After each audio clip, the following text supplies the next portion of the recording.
waktu sampai ditancapkan di Ilya, Baitul Maqdis. Ini pasti mulai proses. Kita pernah berkali-kali bicara ini, dan ternyata itu prosesnya panjang. Ya, termasuk harus jadi ashabul kahfi dulu, karena terbinalah di sana. Ya, intinya para penggerak di akhir zaman maupun baik personal maupun kelompok pasti satu hal sudah dinubuahkan oleh baginda Nabi Muhammad SAW dan dipersiapkan dengan ujian-ujian. Udah pasti itu.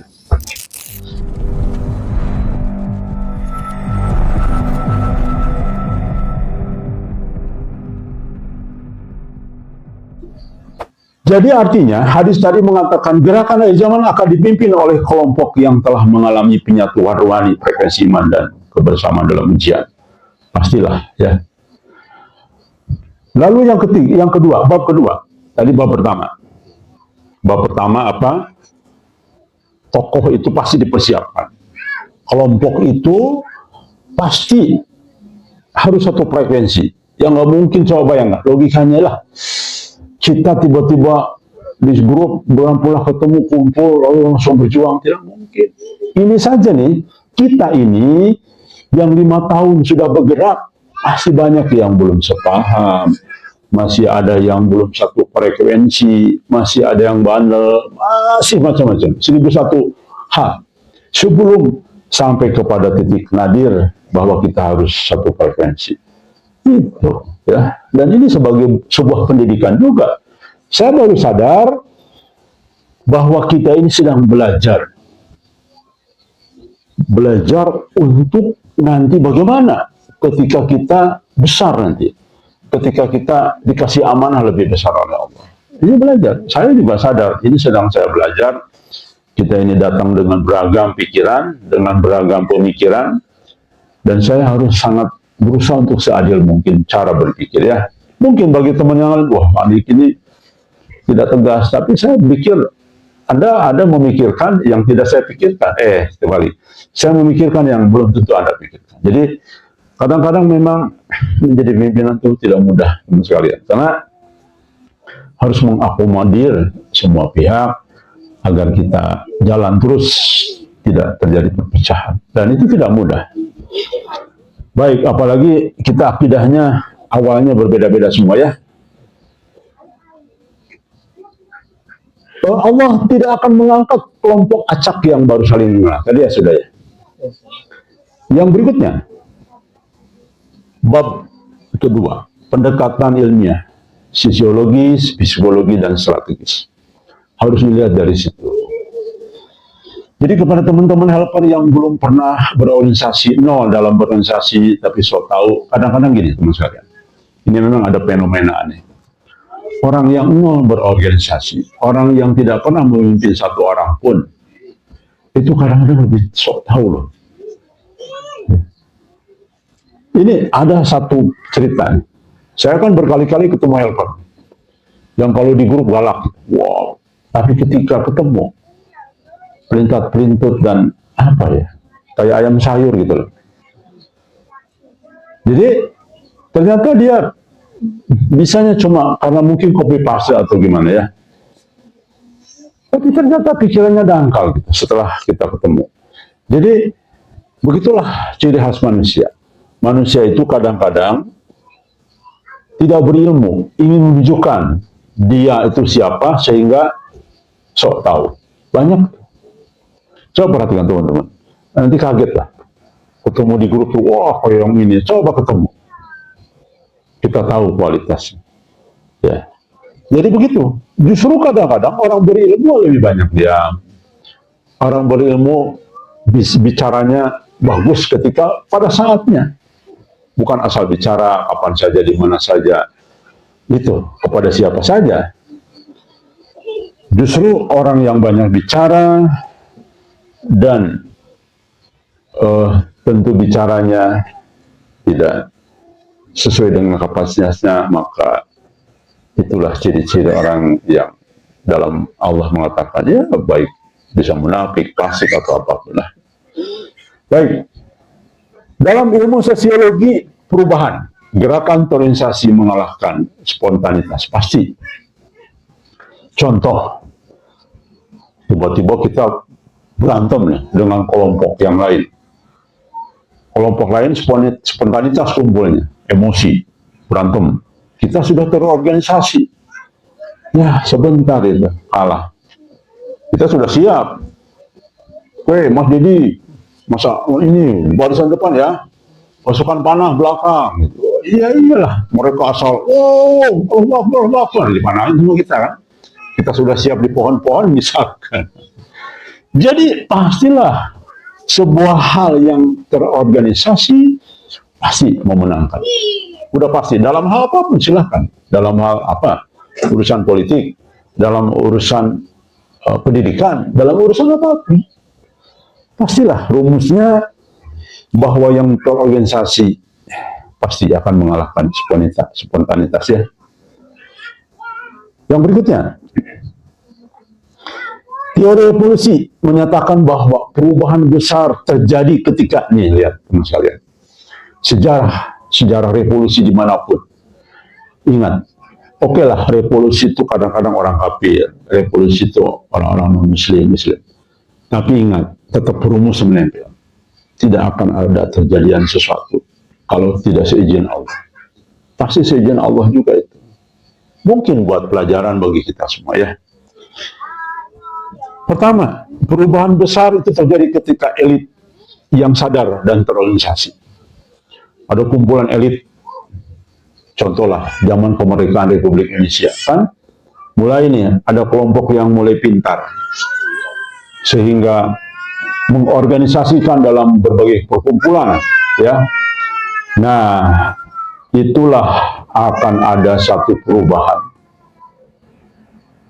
Yang kedua, terjadinya disonansi sistemik, keruntuhan moral dan struktur. Nah ini terjadi banyak kan? Revolusi beberapa negara dulu, berabad-abad yang lalu ya, terjadi kan sering revolusi, perubahan. Karena biasanya memang ada keruntuhan moral. Moral dalam banyak hal, moral kepada patuh kepada pimpinan, moral etika, moral segala macam. Baik ada dalam Al-Quran, misalkan kelompok apa yang sesama jenis laki-laki itu, Nabi Lut. Nah, itu kan kerusakan moral. Terjadilah, artinya Allah ubah dan hancurkan mereka dan digantikan dengan kaum lainnya ya. Yang berikutnya muncul sub ideologis atau ruhani yang telah terbina. Nah, ini sub ruhani itu bisa ormas, organisasi yang sekarang ini juga banyak bermunculan dari ratusan tahun yang lalu. Ini ada kesadaran, tapi memang belum waktunya. Dan bukan mereka yang dimaksud oleh Allah dalam banyak hadis dan sebagainya. Karena kita ini multi tafsir, maka kadang-kadang banyak ormas Islam yang salah. Oh ini kita sedang berjuang nih, karena ada hadisnya ini. Tapi Allah bukan maksud mereka. Ya. Ini perbedaannya yang sekalian perlu memahami. Jadi jelas tidak cukup dengan muncul mendadak, yang muncul mendadak akan goyah jika tidak dibina. Ya pastilah ya, nggak mungkin. Ini kita saja yang sudah terbina nih. Ada yang sudah 6 bulan kan di sini ya, ada yang sudah setahun di sini. Karena ada nafsunya dalam dirinya keluar, sudah itu saja yang sudah terbina. Ya. Masih juga demikian. Bahkan sampai hari ini yang sudah terbina, ya, orang dekat dengan saya aja masih juga ya, belum bisa memahami sepenuhnya. Kan susah, tidak mungkin lah. Apalagi perjuangan berat ya, perjuangan berat yang rumit. Pasti harus memiliki kaderisasi yang kuat, keyakinan ruh yang tinggi, dan bertemu tidak hanya alam fisik, tapi juga alam ruh. Di mana pertemuan alam ruhnya? Dalam mubasyirat, Itu pertemuan alam ruh ya. Begitu. Jadi karena saya memimpikan Mas Dedi, maka saya yakin Mas Dedi itu orang yang memang sudah Allah pilih. Begitu. Itu kan pertemuan dalam ruh. Atau dimimpikan jauh sebelumnya. Itu juga pertemuan dalam ruh ya. Baik, jadi inilah yang akan mengikat. Saya yakin ketika saya memimpikan Mas Sugi bahwa kita adalah teman abadi untuk berjuang, maka saya tidak akan tergoyahkan oleh bujukan isu-isu yang lain atau ini nyogok uang saya gitu supaya pisah dengan Mas Sugi. Tapi kalau sudah menyangkut ideologis ya, apalagi sudah bertemu di alam ruh, maka sulit tergoyah. Karena saya tahu bahwa ini ujian. Dan saya tahu bahwa Allah ridho berjuang dengan Mas Sugi. Kira-kira begitulah. Oke, jelas ya, saya kira rekan sekalian. Dan tentu bertemu di alam ruh pun juga harus ada pembinaan ya. Bertemu dalam ideologi rohani yang terbina pun juga harus terbina. Seperti kita sekarang ini. Alhamdulillah kita banyak orang yang datang karena mimpi, tapi ternyata juga harus terbina ya, satu frekuensi dulu. Psikologis kepemimpinan ya. Pemimpin muncul dari proses yang panjang. Teori transformasional leadership. Pemimpin revolusioner lahir dari visi bersama, bukan dari ketidaksengajaan.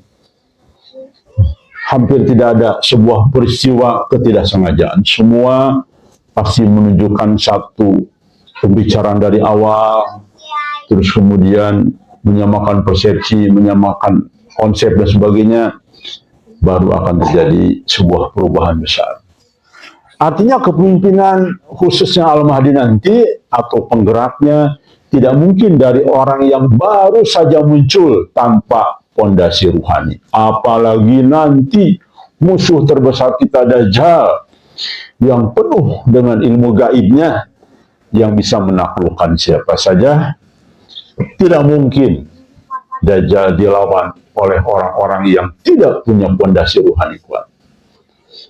Tidak mungkin. Dajjal sosoknya ya, juga sistemnya terutama lah.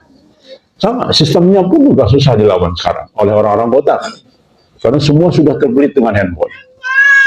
Dunia sekarang tanpa handphone, rasanya tidak ada dunia. Sistem kerja, kalau dengan tidak teknologi juga susah. Nah makanya, hanya di tanah Ujlah inilah bisa dibatasi. Walaupun tentu secara bertahap juga ya. Pergerakan itu tidak mungkin tidak dengan fondasi ruhani yang kuat. Ruhani yang kuat tentu harus terhindar dari fitnah-fitnah Dajjal. Tentu harus disingkirkan dari jaringan-jaringan fitnah Dajjal yang ada di sekeliling kita ya. Nah itu rekan sekalian. Kemudian yang berikutnya contoh sejarah nyata. Nah ini Rasulullah dan para sahabat itu mereka dibina 13 tahun di Mekah. Lalu terorganisasi 10 tahun di Madinah. Tidak ada yang tiba-tiba muncul. Baru setelah itu berjaya. Ketika Rasulullah 13 tahun awal tidak berjaya. Bahkan apa ya? Dianggap sempalan lah. Kalau zaman sekarang ini. Masih pengikutnya masih sedikit. Bahkan teraniaya. Begitu ya. Tidak berkuasa apa-apa. Bayangkan 13 tahun Rasulullah berjuang, berhala masih disembah. Kan tidak berdaya Rasul. Artinya apa? Pembinaan yang panjang loh. Saya tidak terbayang. Ya, mirip, saya lihat mirip Muammar Qasim juga ini, MK ya. Ini kan dia sudah bicara 10 tahun lalu nih, soal tauhid ya. Soal syirik sebagainya. Jadi waktunya hampir sama lah, walaupun tidak persis. Artinya tenggamnya begitu lama. Ditambah 10 tahun di Madinah. Jadi jelas tidak ada yang tiba-tiba teman-teman kalian untuk berjaya itu. Nah setelah dari Madinah SDM-nya siap, semua sudah solid, sehingga musuh gentar. Ya, terjadilah pengambil alihan Mekah. Karena sudah gentar musuh juga. Orang kita sudah terrealisasi Nabi ya di Madinah. Jelas, saya kira ini jelas proses yang nyata yang kita bisa jadikan pelajaran. Para kaum Ansor dan Muhajirin telah terbina dalam halakoh iman, bukan masa yang kebetulan berkumpul. Kalau masa kebetulan berkumpul, yang ada apa coba? Yang ada chaos, ya. Iya, chaos dan brutal, bakar-bakaran. Itu masa kumpul diprovokasi, chaos. Nggak ada terorganisasi dengan baik. Yang ada masuk penjara semua, ya. Oke, rekan sekalian, kalau enggak banyak kematian. Imam Syafi'i atau Imam Ahmad, mereka muncul bukan dari kespontanitasan, tapi dari kaderisasi ilmu, ujilah ilmiah, dan jaringan guru murid yang terstruktur. Nah, jadi namanya jadi besar, dikenal oleh umat dunia, bahkan menjadi ulama besar, ya karena ada murid-muridnya yang menyampaikan, yang terus bergerak. Jadi semuanya secara terstruktur, ya, secara alamiah sunatullahnya pasti terorganisasi lah setidak-tidaknya, gitu ya. Salahuddin Al-Ayyubi, dia bukan pemimpin yang muncul mendadak, tapi buah daripada generasi yang disiapkan oleh guru besar mereka, yaitu Imam Al-Ghazali dan Nuruddin Zanki, Syekh Nuruddin Zanki, ya. Ini begitu, teman sekalian. Gerakannya adalah hasil dari proyek panjang pembinaan rohani, ilmu, dan militansi. Tuh, militansi ya. Kalau militansi ingat PKS dulu tuh. Wah, saya tuh generasi awal tuh mengikuti. Dari mulai kampus-kampus itu sebelum besar. Kebetulan saya sudah SMA waktu itu.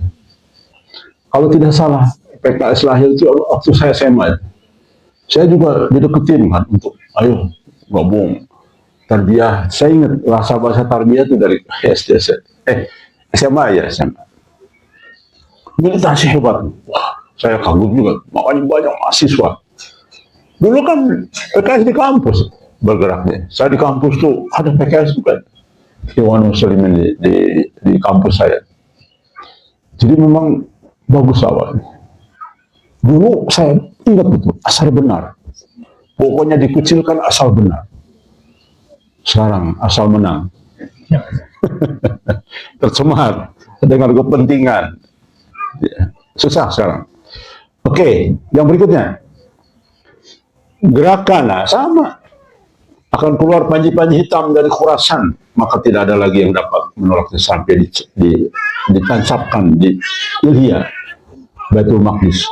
Ini pasti mulai proses. Kita pernah berkali-kali bicara ini, dan ternyata itu prosesnya panjang. Ya, termasuk harus jadi ashabul kahfi dulu, karena terbinalah di sana. Ya, intinya para penggerak di akhir zaman maupun baik personal maupun kelompok pasti satu hal sudah dinubuahkan oleh baginda Nabi Muhammad SAW dan dipersiapkan dengan ujian-ujian. Udah pasti itu. Yang kedua, kelompoknya juga demikian, pasti sudah diberitakan oleh Nabi Muhammad SAW dan pasti diuji dan pasti berkumpul dalam sebuah harokah, sudah pasti itu. Itulah sunatullahnya Allah. Baik, jadi kepada teman-teman di luar sana yang masih yakin dengan hayalan-hayalan, berubahlah ya, untuk menyadari kasihan. Saya kasihan kepada Anda, terlalu banyak berharap, tapi nanti Anda akan berharap karena Anda menentang sunatullah Allah. Ya, untuk mendidik dan juga berorganisasi yang baik, berorganisasi yang profesional, walaupun profesional dalam arahan kaidah-kaidah Islam.